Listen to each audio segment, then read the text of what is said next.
Sourced it.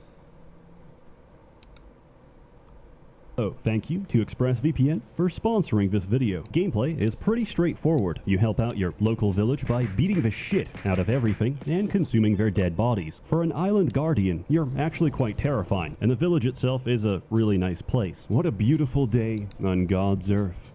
I wonder, what shall I do today? Work on myself? Develop my skills? Care for my friends and family? I know, I'll spend my entire life online and become increasingly weird and isolated, divorced from reality. Self-esteem?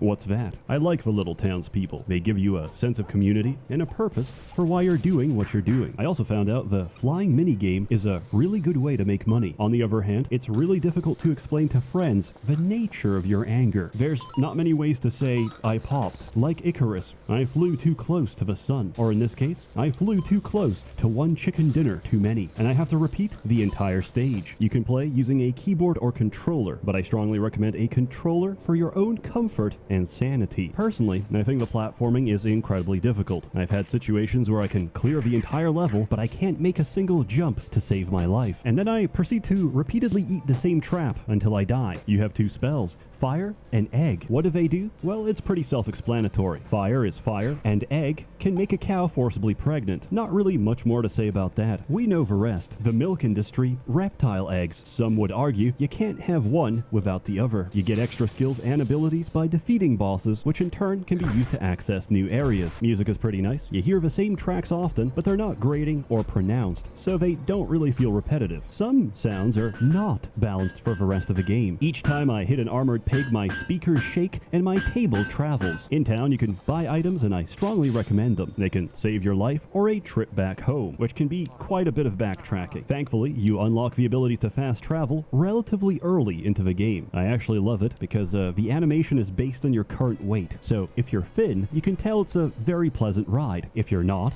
well, it's clearly more of a struggle to stay in the air. At some point, I realized you can intentionally get caught and bloated by slime plants, break free, spit out the slimes, kill them, and generate infinite XP. Unfortunately, I have to witness something unsettling each time I do this. So no, I don't think it's an exploit. It's an intentional form of torture. Everything you gain is outweighed by everything you lose, namely the ability to close your eyes ever again without that image burned into your skull. Enemies are varied and will harm you in one of two ways. One, they can kill you. Two, they can forcibly feed you until you explode. This is a similar experience to visiting grandma. The longer you stay, the higher your risk of cardiac arrest. She won't kill you out of hatred. She'll drown you in the pancake syrup river of love. Also, the death sequence for getting too full is arguably more difficult to swallow. Food is both your strength and weakness. You must constantly toe the line between obesity and death. They say video games are not the greatest medium for storytelling, but I disagree. When you see your obese lizard grappling the side of a cliff, his face says it all. Without words, he evokes one singular emotion: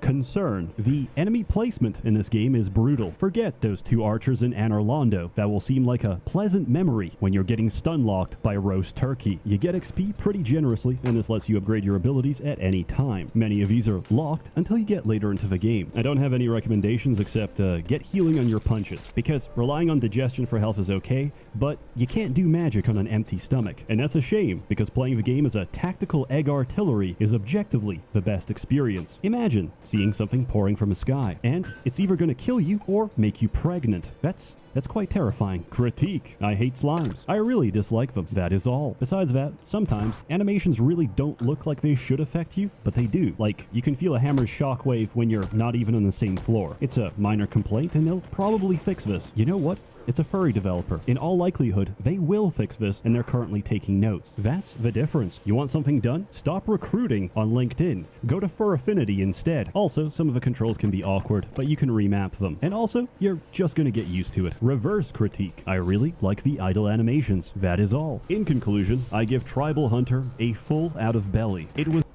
A full out of belly. Homeboy, this the house party punch.